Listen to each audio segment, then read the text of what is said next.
गंजाम जिला छत्रपुर ब्लॉक बरंग गाँव में बड़ माधवपुर 3 नंबर पंप गृहर पुनरुद्धार कार्य में व्यापक अनियमितता होइतिबा अभियोग होइछि।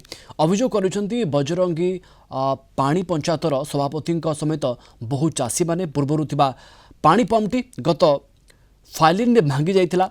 यार पुनरुद्धार पाई प्राय 14 लाख टंका आसीथिला। हेले किछि सरकारी अधिकारी एवं ठिकादार पानी पंचायत को न जणाई निम्नमानर कार्य करिथिबा चाषी अभियोग करिसेंती। पंप हाउस उपरे प्रथमे टीण एवं परे अल्प परिमाण सीमेंट रे छात पकाई देथिबा अभियोग आनिसेंती चाषी। अन्यबडे विभागीय जंत्री कैमेरा सामने कहिबाकू मना कर दैछंती, मुह खोलु नाहांती।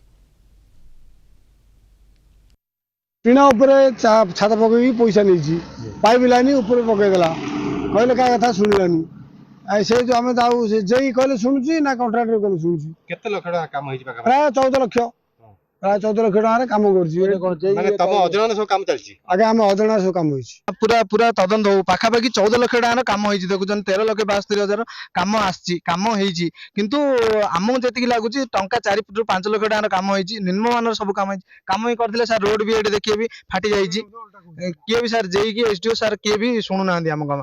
हां विजिलेंस लगो आ कोन करू काम जदि न करे से टीण ऊपर छात पकै छै आगे सेटा जदि न करियो ले कहला विजिलेंस लगौनी कि चासी कोन मरु करंट बिल मध्ये सुगर बंद आज आउची करंट काटी दी काली आउची करंट काटी दी कोडु आनी चासी कोडु आनी पैसा बांधी आगे कोन तो हेले तो कोन तो देबे कि करबे।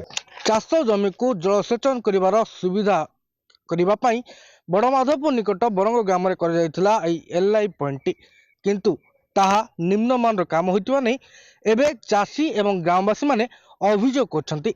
एपरिकी पानी पंचायत को न जणाई विभाग पक्षर कार्य होइतिबा मध्य सेमान अभियोग करछंती। एने विभागीय अधिकारी को प्रतिक्रिया देबाक चेष्टा करथिले मध्य से प्रतिक्रिया देबाक मना कर दैछंती। बरंग ग्रामरो संतोष कुमार साहू, कलिंग टीवी।